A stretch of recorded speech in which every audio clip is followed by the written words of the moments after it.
More than 1 million people have been evacuated from their homes in the Philippines, and at least 2 people have been killed as Typhoon Fung-wong, the second big storm to hit in days, made landfall on the East Coast.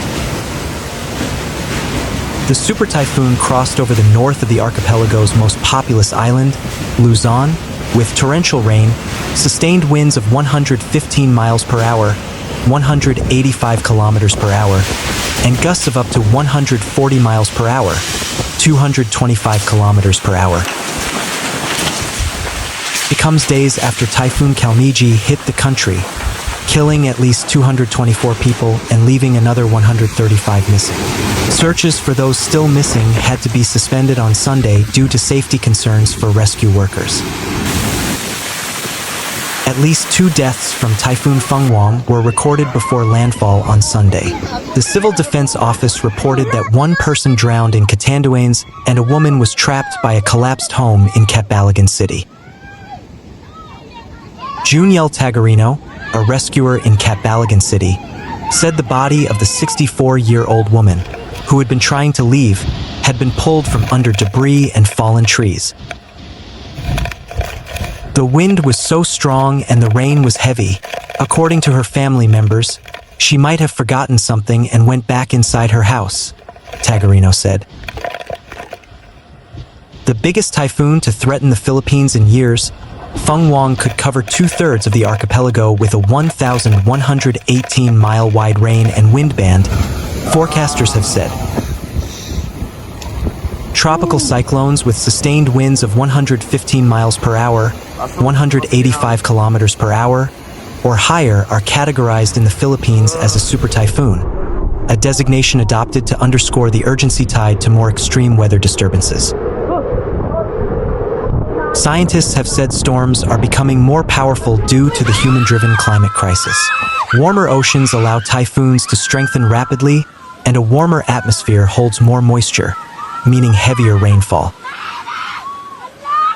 More than 1.2 million people have been preemptively evacuated across the country, Rafaelito Alejandro, a civil defense deputy administrator, told a news briefing.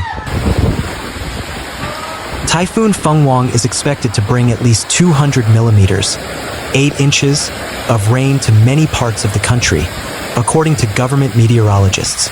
It is the 21st significant storm to hit the Philippines this year, straining disaster response efforts across the country.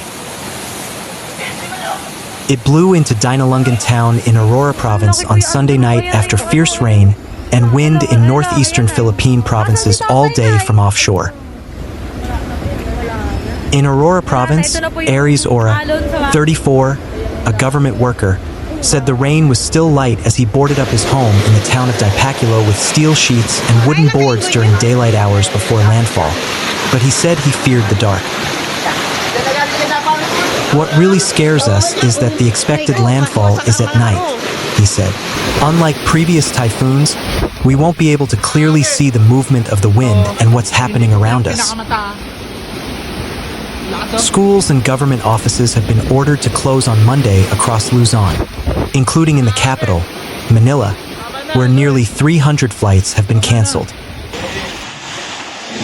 Roberto Teodoro, the defense secretary, urged people in the storm's path to obey evacuation orders, saying that to not comply was dangerous and unlawful. We ask that people preemptively evacuate so that we don't end up having to conduct rescues at the last minute, which could put the lives of police, soldiers, firefighters, and Coast Guard personnel at risk, he said. Earlier on Sunday, Catanduanes, a small island that the state weather service said could take a direct hit, was already being lashed by wind and rain, with storm surges sending waves hurtling over streets and floodwaters rising in some areas. Alejandro said, "As we speak, they are feeling the impact of the typhoon, especially in Catanduanes, because the storm's eye is closest there." Edson Cazarino, 33, who lives in the town of Virac in Catanduanes, said, "The waves started roaring around 7 a.m. When the waves hit the seawall, it felt like the ground was shaking." Video from officials in Catanduanes shared by the government broadcaster, showed houses submerged up to the roofs. The rain and wind were so strong there was nearly zero visibility. Roberto Monterola, a disaster mitigation officer for Catanduanes, told the Associated Press by telephone. In Guinobatan, a town of about 80,000 people in Albay province, verified video showed streets transformed into raging torrents. Pope Leo offered prayers for the predominantly Catholic nation. I am close to the people of the Philippines affected by a violent typhoon. I pray for the deceased and their families, for the injured and the displaced, he said on Sunday. Fung-wong is expected to head north of the Philippines and reach coastal waters on Monday morning while remaining a typhoon, before heading out to sea and weakening as it reaches West Taiwan on Thursday. Meanwhile, the Department of Education, DepEd, warned on Saturday that more than 12,000 schools in 120 divisions could be at risk of flooding and landslides due to heavy rains as Typhoon Uwan approaches Eastern Visayas. In a report, the DepEd said a total of 11,968 schools in 120 divisions are at risk of flooding, while 12,747 schools in 110 divisions are at risk of landslides due to the expected rainfall of more than 200 millimeters from November 8th to 10th. The Department of Education, Disaster Risk Reduction and Management Service continues to monitor Typhoon Uwan as its intensity increases and moves northwest across the sea in the eastern part of Eastern Visayas. This typhoon is expected to affect more than 12,000 school divisions in 120 school divisions, the DepEd said. The Department of Education is committed to ensuring the safety and well-being of all learners and staff. Be aware, be prepared, be safe, the DepEd DRRMS said. Meanwhile, on Friday, the DepEd reported that a total of 1,920,402 students and 79,306 staff in 3,478 public schools in 5 regions nationwide were affected by Typhoon Tino and the shear line. The Office of Civil Defense announced on Saturday that more than 50 provinces will be affected by Typhoon Uwan, with 30.8 million Filipinos exposed to rains and strong winds. In a press conference on Saturday, OCD spokesperson Juniel Castillo said the total population of the provinces that will be affected by Typhoon Uwan is 30.8 million. According to Castillo, the exposed population is the exposure we are talking about, where will be hit by the winds and the rains brought by Typhoon Uwan. Ay sus, anoan? He added that the Department of Environment and Natural Resources Mines and Geosciences Bureau has listed more than 8,000 barangays that are also exposed and prone to rain-induced landslides and flooding. President Ferdinand Bongbong Marcos Jr. said government agencies are on full alert. Ay sus, grabe an. In another briefing Saturday afternoon, the OCD said more than 50 provinces will be affected by Typhoon Uwan. We have 54 provinces affected so far from Region 1 to Caraga, the northern part of Mindanao, said OCD Deputy Administrator Bernardo Rafaelito Alejandro. This will also affect, if the track continues, our regions in the Visayas, Western Visayas, Central Visayas, and Eastern Visayas, Alejandro added. However, the OCD did not detail the provinces, but Alejandro said the National Capital Region is included.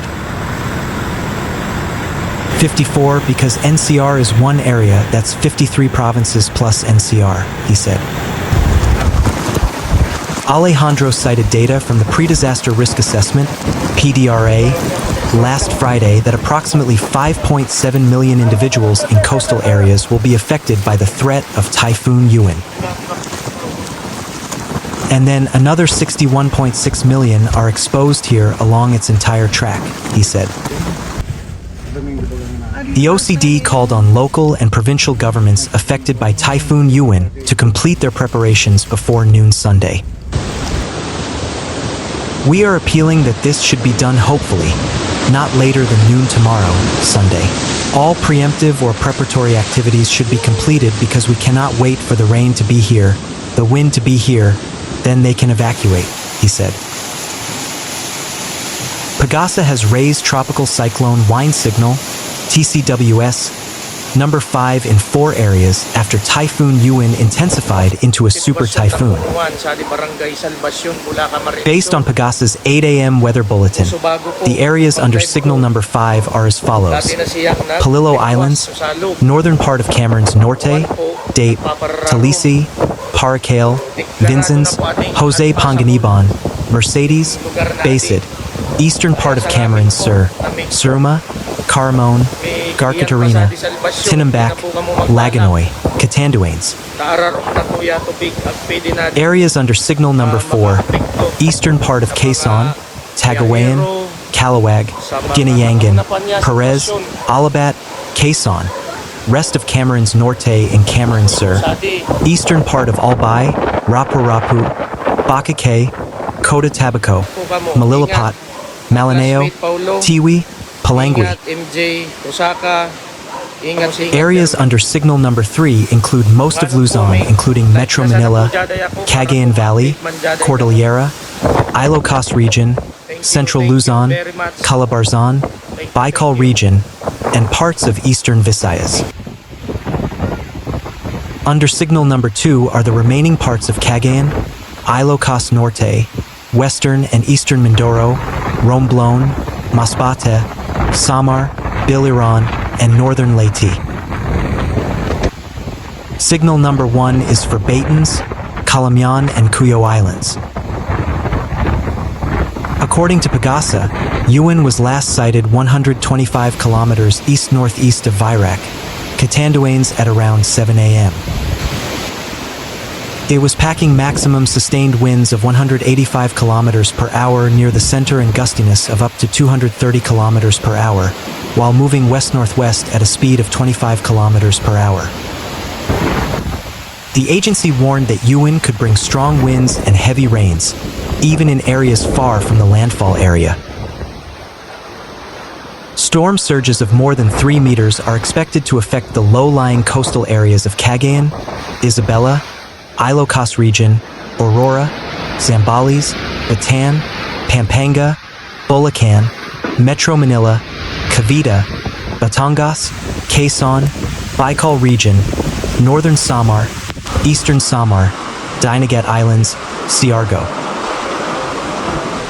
According to Pagasa, this could pose a threat to life and damage to coastal communities. Flight cancellations are also being implemented as a precautionary measure by several agencies at airports and ports. The public is advised to continue to monitor official advisories, avoid going to the coast, and be alert to possible flooding and landslides caused by heavy rains and storm surges. Philippine National Police Chief Lieutenant General Jose Melencio C. Narvaez Jr. is focusing on the mandatory evacuation of members of the police force due to the impact of Typhoon Uwan, especially those in coastal, riverside, and flooded areas. This coincides with the strong Typhoon Uwan hitting the country today, so the said national police chief wants to give it attention. This is the beginning of the big operation you are leading, and the big operation will also include the distribution of aid to disaster victims. However, PNP Chief Narvaez Jr. assured that the National Police Headquarters is alert and monitoring the situation and providing additional forces or reinforcements to the police force. The said official issued a directive requesting all regional directors in the provinces and the Risk Reduction Management Task Force to be activated in response to the typhoon. Philippine National Police Chief Lieutenant General Jose Melencio C.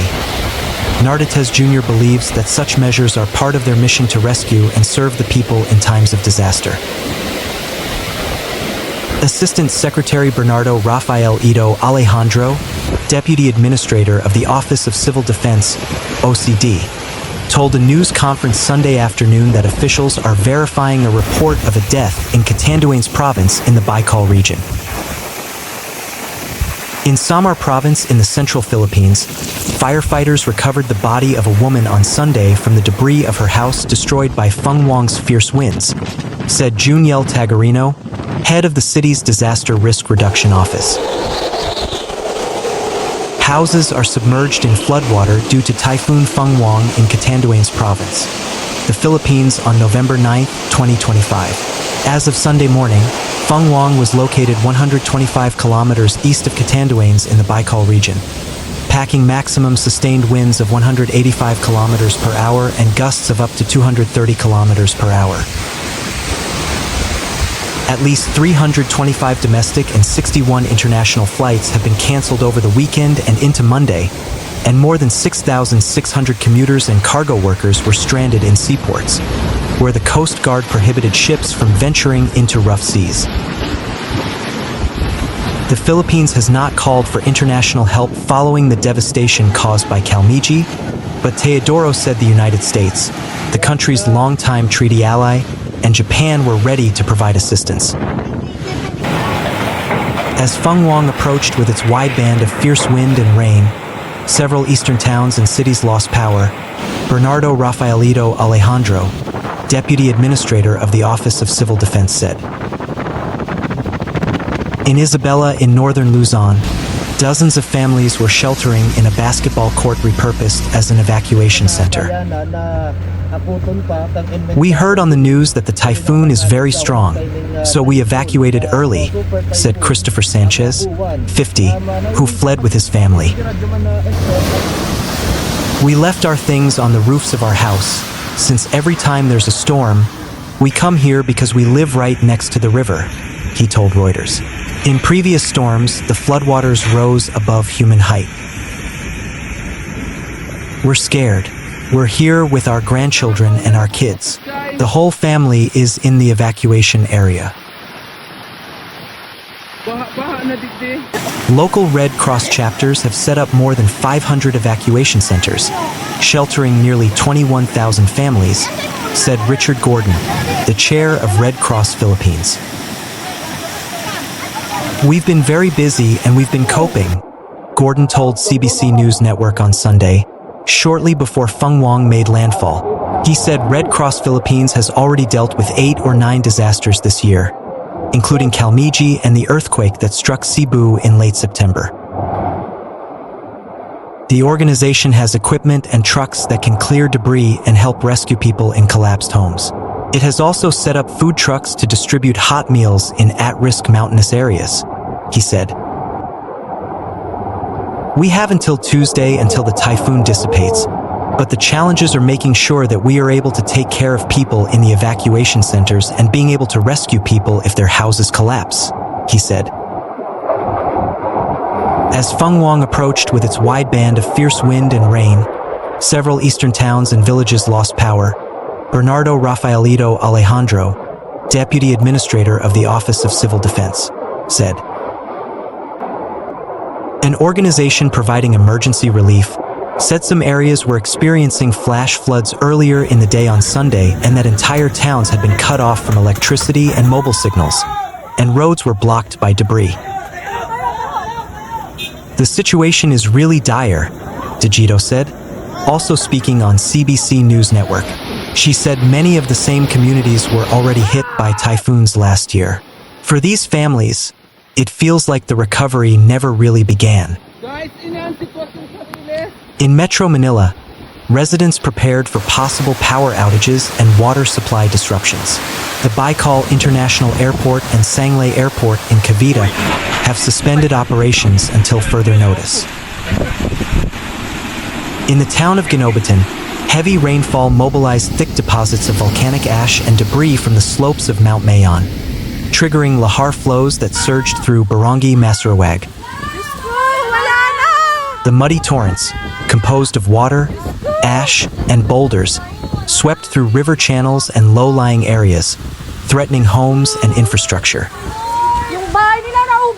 According to Joy Maravillas, head of the Municipal Disaster Risk Reduction and Management Office, MDRRMO, residents of Masarawag had already been preemptively evacuated to schools in nearby barangays before the lahar descended.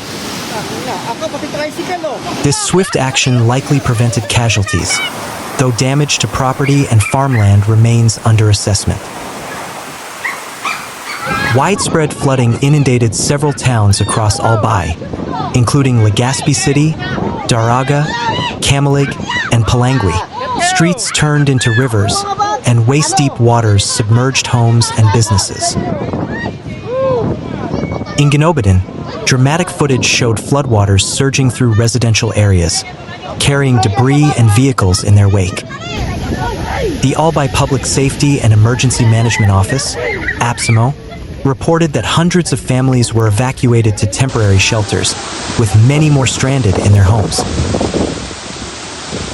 Emergency responders used rubber boats to reach isolated communities, while local radio stations broadcast continuous updates despite power outages. The Philippine Institute of Volcanology and Seismology (PHIVOLCS) issued warnings for possible secondary lahar flows in the days following the storm, as saturated slopes remain unstable. The Department of Environment and Natural Resources, DNR, also cautioned against landslides in upland areas of Kalmaegi and Malilipat. Pagasa raised a storm surge warning for Albay's eastern coastline, predicting waves exceeding 3 meters. Coastal barangays in Bacacay, Tiwi, and STO Domingo were placed on high alert. Fisherfolk were advised to secure their boats, and residents were urged to evacuate inland. Despite these warnings, some communities were caught off guard by the speed of the rising tides. In Tabaco City, seawater breached coastal defenses, flooding markets and displacing dozens of families. Governor Edsel Greco-Lagman activated the Albay Provincial Disaster Risk Reduction and Management Council, PDR-RMC, days before Uwan's arrival. Preemptive evacuations were conducted in high-risk zones, including lahar-prone areas and coastal barangays. Relief operations were hampered by blocked roads and communication outages.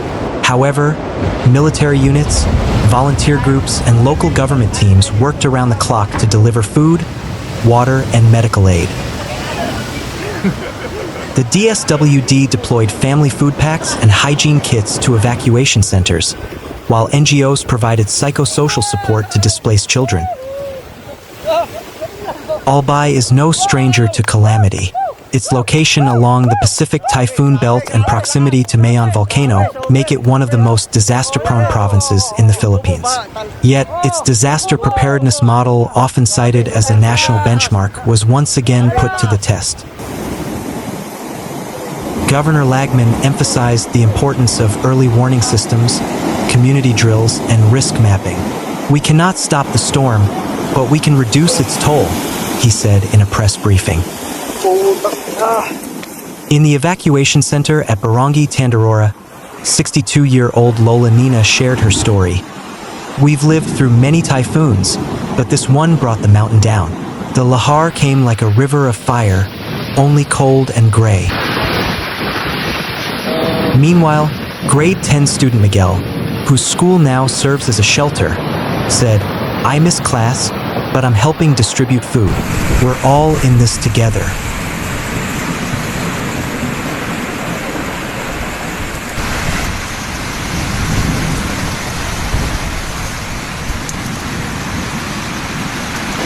Sanggala, ayan na. Ayan na. Ayan na. Woo. Ayan, mas lalaki yung darating. I think we should run. Oh!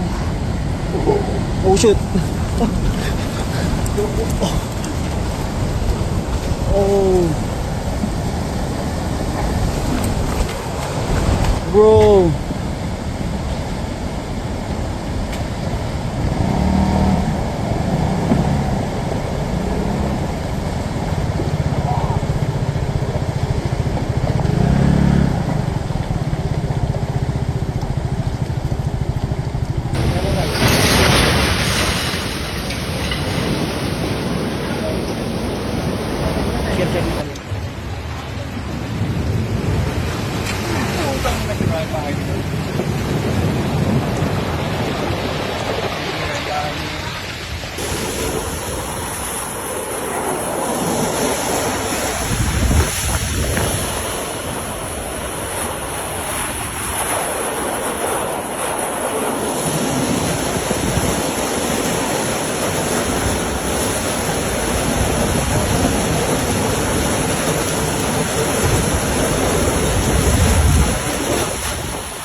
Ang malakas yan.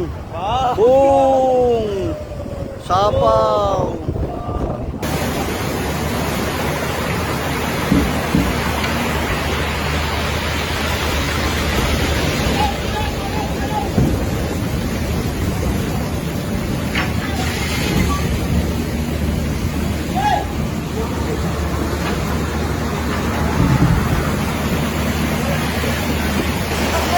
Liwanag pa yan.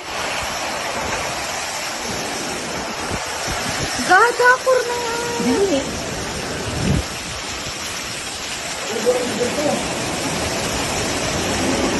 Doon na si Padong.